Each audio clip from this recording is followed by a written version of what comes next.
You never thought you would end up sharing an apartment with someone like Jungkook. When your landlord first suggested it, you hesitated.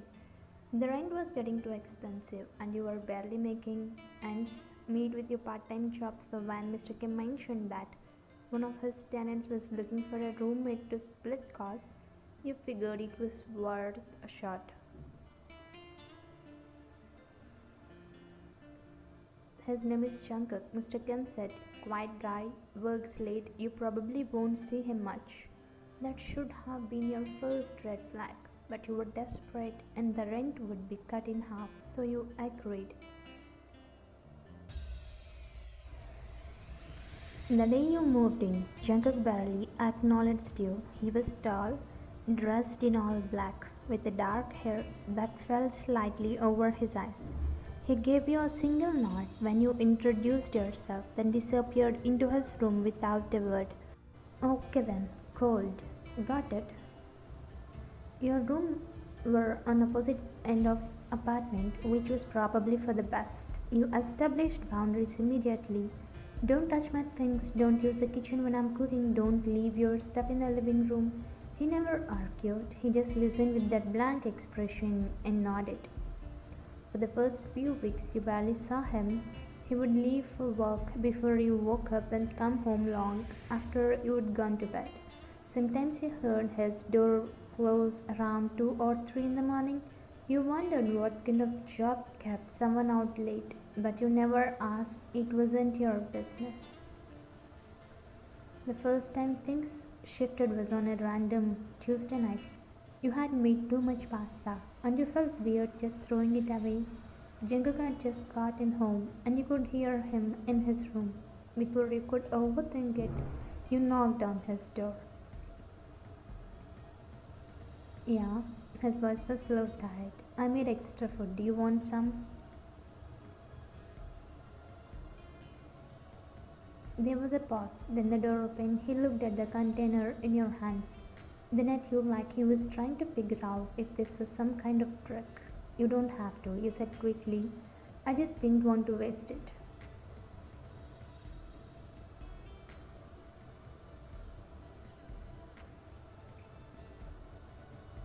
He took the container. Thanks. That was it. He closed the door. But 20 minutes later, you found the empty container washed and placed on the kitchen counter with a small note. Thank you. After that, it became a thing. Not every night, but sometimes when you cooked too much, you would leave a plate for him. He always ate it, always washed the dish, always left a quiet thank you in some form.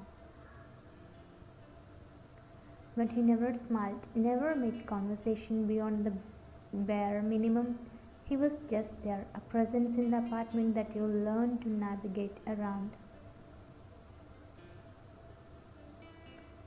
You told yourself you didn't care. He was just a roommate. You didn't need to be friends. But then the crying started.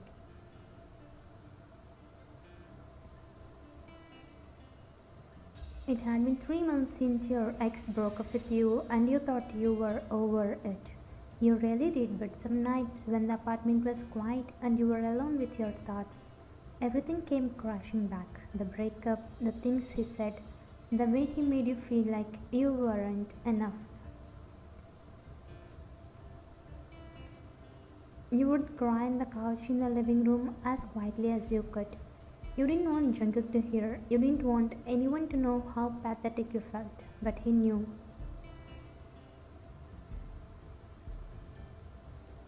You would see him sometimes walking from his room to the kitchen for water. He would glance at you on the couch, your face buried in your hands, and then he would just leave back to his room. No words, no acknowledgement. It stung a little, if you were honest, not that you expected him to care, but still.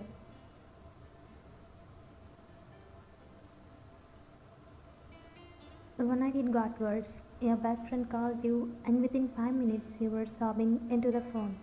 He has a new girlfriend, she said gently. I saw them together today. I'm sorry, I thought you should know.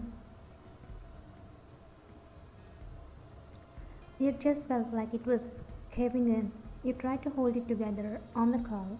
But the second you hung up, you broke. You curled up on the couch and let yourself cry.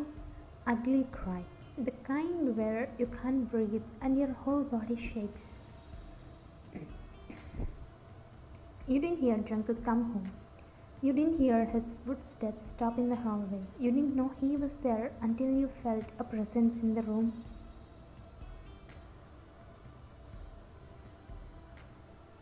You looked up, eyes swollen and red, and there he was, standing in the doorway to the living room, staring at you with that unreadable expression. Sorry, you choked out, wiping your face. I'll be quiet. He didn't say anything, he just turned and walked back to his room. Of course, why would he care? You dropped your head back into your hands and kept crying. You didn't care anymore. You didn't care if he hurt. You didn't care about anything.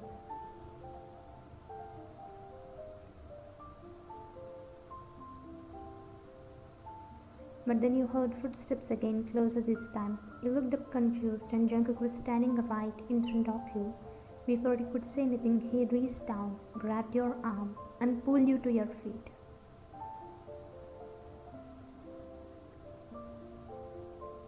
What? You started, but he didn't let you finish. He just tugged you towards his room. Your brain couldn't process what was happening. Jungkook never touched you. Jungkook barely spoke to you. And now he was dragging you across the apartment like it was the most normal thing in the world.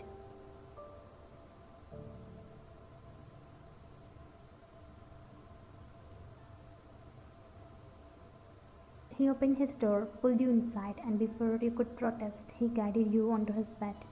Then he lay down next to you and wrapped his arms around you, pulling you against his chest.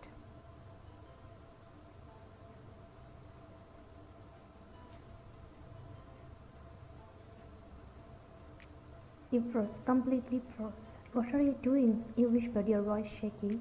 Don't waste your time on someone who doesn't know your worth, he said quietly, his chin resting on top of your head.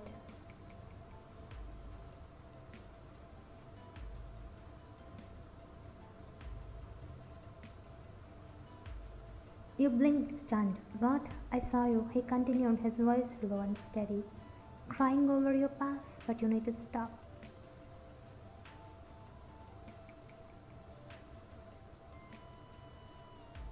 Why? You asked, your voice barely audible. He pulled back just enough to look at you, his dark eyes locked on yours. Because I want to be your new problem.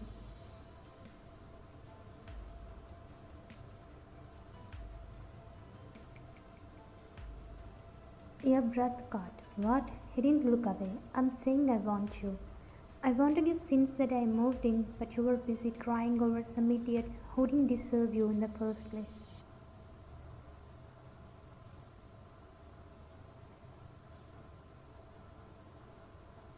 You stared at him, your mind racing. Why would you want someone like me? I'm a mess. I'm a loser.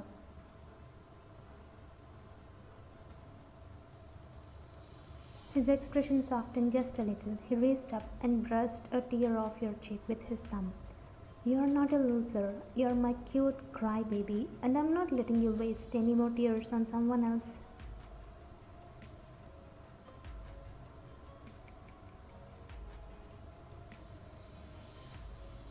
Your heart was pounding so hard, you thought it might explode. Jungkook.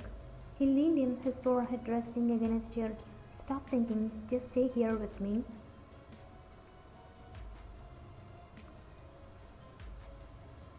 And then he kissed you, soft at first, hesitant like he was giving you a chance to pull away. But you didn't, you kissed him back, your hands clutching the front of his shirt, as if he might disappear if you let go.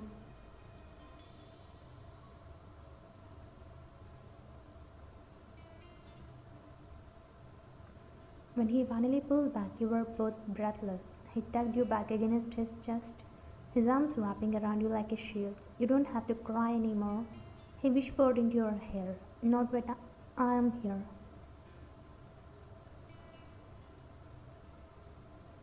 And for the first time in months, you believed it. You buried your face in his chest, letting yourself relax in his warmth. He held you tighter, his hand gently stroking your back.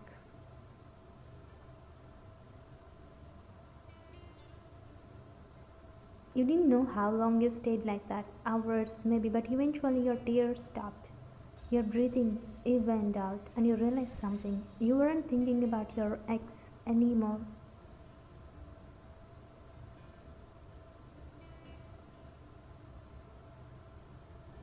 You were thinking about Jungkook, about the way he smelled like clean laundry and calm, about the way his heartbeat was steady under your ear, about the way he had been quietly taking care of you. All this time without you even noticing. Jungkook, you whispered.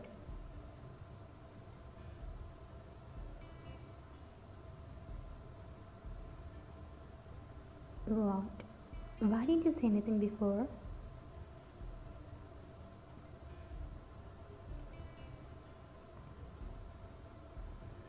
He was just quiet for a moment, then he said, I was waiting for you to stop looking back. I wanted you to see me. You tilted your head up to look at him. I see you now.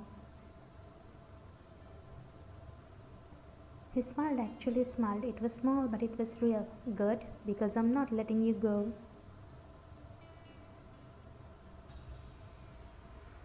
And he didn't. He held you the whole night, his arms never losing, his warmth never fading. Every time you shifted, he pulled you closer. Every time you sighed, he pressed a kiss to your forehead.